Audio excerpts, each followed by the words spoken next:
ከዚህ ሲወጡ የጋርቤጅ የቆሻሻ ማራገፊያ ቦታ ይሄዳሉ ማለት ነው። ስለ ቃሉ በጣም ይቅርታ መቼም ምንም ማድረግ ስለማይቻል ለምሳሌ ወንድማችን ፓስተር ትዝታው ሳሙኤል አለ። ፓስተር ትዝታው ሳሙኤል በኢትዮጵያ ኦርቶዶክስ ቤተክርስቲያን ውስጥ ባልተዛር ማለት ነው።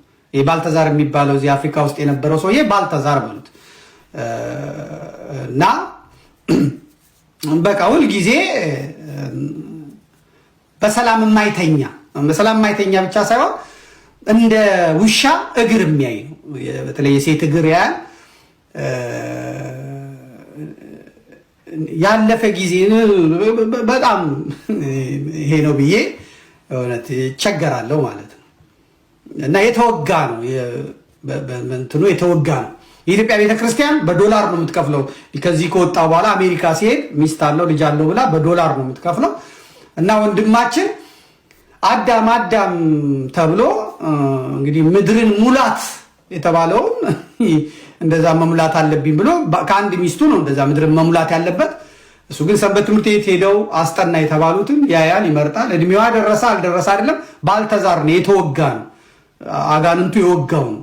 ስለዚህ ያችን ልጅ ደፈራት፣ ወለደች። እንደገና ደግሞ ሌላም ባለትዳር ሴትዮ ሚስትየዋን ሩቅ ቦታ ልኮ እንደገና እሷንም ተኛት። ሴቶቹ ደግሞ ምን እንደሆነ አላውቅም፣ እንደዚህ ዘማሪ ነው ምናምን ወይ እንደዚህ ነው ከተባለ አጋንንቱም በጣም እንትን ይላቸዋል መሰለኝ። እሷም ተኛት፣ ወለደች። ስለዚህ ቤተክርስቲያኒቷ አሁን ኢየሩሳሌም የሄዱት ሊቀ ጳጳስ ናቸው ከኮሎራዶ ጉባኤ ተሰበሰበ። እንዴት ነው የምናደርገው? ይሄ የተጠመቀ እስላም ነው እና በእስልምና ነው የሚፈቀደው። 4 ሚስት 5 ሚስት የሚፈቀደው በእስልምና ነው እና ይሄንን የተጠመቀ እስላም ምን እናድርገው? ስለዚህ ታቦቱን ማክበር የለበትም፣ መቅደስ መግባት የለበትም። ይሄ በህግ ነው። ስለ ምንፍቅናው አይደለም። ማርያም ታማልዳለች አታማልድም ኢየሱስ ምናምን ስላለ አይደለም። ዘማዊነቱን ያስወጣው ክህነቱን አቆሸሸ። አንድ ባለ አይምሮ ሰው ማድረግ የማይችለውን ነገር አደረገ። ስለዚህ ቤተክርስቲያኒቷ በቀኖኗ መሰረት ልጆችን ውጩና አሳድግ ብላ ሰጠችው። የአሜሪካ መንግስት ደግሞ ተቆራጭ ለዚህኛዋ ልጅ፣ ተቆራጭ ለዛችኛዋ ልጅ፣ ተቆራጭ ለነዚህኛው ልጆች ብሎ ይሄንን ባልተዛር መስመር አስያዘችው። ከዛ አበደ። ይኸው እንግዲህ ከዛ ቤተክርስቲያኒቷ ዶላር በነፃ ነው የሚያገኘው። የኦርቶዶክስ ደግሞ ስትሆኑ በተለይ አገልጋይ ከሆናችሁ ምናምን በጣም ገቢው በጣም ከባድ ነው። ምክንያቱም ካሴት ይሸጣሉ፣ ሲዲ ይሸጣሉ። እንደገና ኒውዮርክ ላይ የዚህ ቀን ቅዳሴ ቀድስልኝ ይባላል። ከዛ የትኬት ተችሎ የሆቴል ተችሎ ካሴቱን ጭኖ ሄዶ ሸቀጡን አራግፎ በልቶ ጠጥቶ ነው የሚመጣው። እዛም ደግሞ እንደዚሁ ሲያገኝ እንትን ይላል ማለት ነው። ስለዚህ አገኙትና ያ ነገርም ይሁን እንግዲህ እኔ የማውቀው ነገር የለም። ያ ነገር ይኑር አይኑር የማውቀው ነገር የለም። ወንድማችን ወደዛኛው ክለብ ገባ። እዛኛው ክለብ ከገባ በኋላ እንግዲህ እንደምታዩት ጠዋት ከእንቅልፉ ይነሳና ታምረ ማርያም ቁጥር 6 ታምረ ማርያም እንደዚህ ምናምን ይላል። ከዛ እንቅልፍ ይወስደዋል፣ ይሄዳል። ታክሲውን ነርቶ ይመጣና ደግሞ ይመጣል። ዛሬ የምንነጋገረው ስለ ታቦት ነው። ታቦት ማለት መብጨጨጨጨጨ ይላል። ከዛ ይዘጋል፣ ይሄዳል። ከዛ ይመጣል፣ እዚህ ቸርች ይሄዳል። ደግሞ እነዚህ እንትን ያደርጉታል ሲሞን ቦታ። ከዛ በማግስቱ ደግሞ ላይቭ ይከፍታል። ዛሬ የምንነጋገረው ስለ ቅዱስ ጊዮርጊስ ነው። ጊዮርጊስ የሚባል የለም ምናምን ይላል። ከዛ እሱ ይዘጋል፣ ደግሞ ይሄዳል።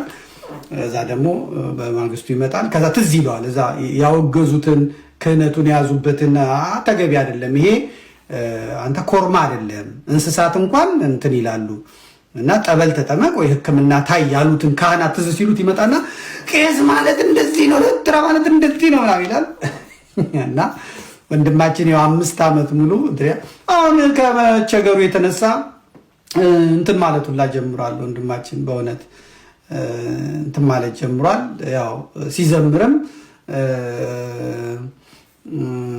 ነይ እምዬ ማርያም የሚለው ይናፍቀዋል መቼም። ናና ኢየሱስ ናና ይላል። ፔንቶቹም ደግሞ በቃ ማብሸቃቸው ነው እነሱ ያሉ። እኛም እንስቅባቸዋለን፣ እንዝናናባቸዋለን። ግን እነዚህ የኢትዮጵያ ኦርቶዶክስ ቤተክርስቲያን ስፖንሰር አድርገውት እና ዳነች አበቤ እና አብይ አህመድ አምጥተውት በል እንጂ ወጥር ይሉታል። በቀደም ከዮናታን ጋር ሲነጋገር ሰምቼዋለሁ።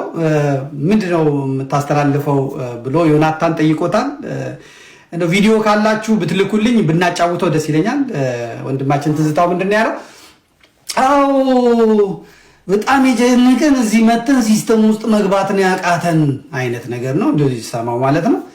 በጣም የጨነቀን ሲስተም ውስጥ መግባት ነው፣ በጣም ራበን እና በቃ ኢኮኖሚካሊ ተፈተን እኔ ያለው ይሄንን አስቀድሞ ማጥናት ነበረበት። ምክንያቱም ፕሮቴስታንቱ ረጅም ጊዜ ነው የሰሩበት፣ ኔትወርካቸው የተያያዘ ነው ከመንግስትም ከምንም። ይሄ ከኦርቶዶክስ የሚመጡ ሰዎች ያንን ኔትወርክ ሰብረው መግባት አይችሉም። ምክንያቱም በጣም ጥብቅ ነው፣ በጣም ትስስር ነው። ሲሳደቡ ልክ እንደ ውሻ ለውሻ ፍርፋሪ እንደሚጣል ምናምን ጣል ቢያደርጉላቸው እንጂ እነ ዮናታን ምናምን አይችልም። በነ ዩጩፋ መስመር መግባት አይቻልም። ትዝታው በበሱም እሱ እዚህ ቤት አመለጠ። እነ ዮናታን መሬት ይሸጣሉ። አሁን እነሱ እና ዳነች አቤቤ በቤተክርስቲያን ስም ይሰጧቸዋል፣ መሬት ይሸጣሉ። በወጣቶች መልካም ወጣቶች ተብሎ በየክልሉ ያለ ሰው መሬት ይሰጣቸዋል፣ እሱን ይሸጣሉ። ከዛ ባንኮች አሉ ስፖንሰር ያደርጓቸዋል፣ እሱን ይሸጣሉ። የውጭ የፕሮቴስታንቱ ዓለም በጀት ይመድቡላቸዋል፣ በሱ ፏ ብለው ይኖራሉ። አብይ አህመድ እንኳን ጀርመን መጥቶ ጀርመን $25,000 ስትሰጠው ያን $25,000 ምንም አይደለም ለሱ። ኢትዮጵያን የምታክል ሀገር በእጁ ናት። ደግሞ የተባበሩት አረብ ኤምሬትስ ምንም ስለምትወደው በጣም ስለሚያምር እንትና አብይ አህመድ $3 ቢሊዮን $5 ቢሊዮን ነው የምትሰጠውና $25,000 ምንም ስላልሆነች ዮናታንን ጠርቶ ነው ከይሄን 25,000 ዩሮ ለሻይ ለምሳ ይሆናል ያለው። እና እንዲህ አይነት እድል ለማግኘት ረጅም ጊዜ ይፈጃል። እና ከኦርቶዶክስ የሄዱት ልጆች የተቸገሩት ያንን ነው። መነኮሳት የሚመስሉት መሪጌታ የሚመስሉት በቃ ከዚህ ተሳድበን ስንሄድ እዛ የገንዘብ ባህር ውስጥ እንገባለን ብለው ነበረ ዘው ብለው ሄዱት። አይቻልም። በጣም ከባድ ነው። ለምሳሌ በጋሻውን ያየን እንደሆነ አጣምረውት ነው። በጋሻው ከሸዋፈራው ደሳለኝ ጋር ተጣምሮ ሸዋፈራው ቲያትር እየሰራ በጋሻው ደግሞ ያጓራ፣ ሁለቱ ተጣምረው ትንሽ ሰርቫይቭ ያደርጋሉ። ዘርፌያውን ቦታ የላትም። ዘርፌ ያው ዘራፊ ስለሆነች ቦታ የላትም። እዛም እዚህም ብላ ነው። እዛም ተቃጠልኩ ነው፣ እዛም ተንገፍገፍኩ ነው እያለች ነው የምትሄደው። እና ስለዚህ ከባድ እዛም ቢሆን በጣም ከባድ ለዘርፌም ለዘርፌ እህትም ወንድምም ከባድ። ከዚህ ለሚሄዱ ሰዎች እኔ በእውነት በቅንነት ነው የምመክረው። በቅንነት ነው። የፕሮቴስታንቱ ኔትወርኩ ከባድ ነው።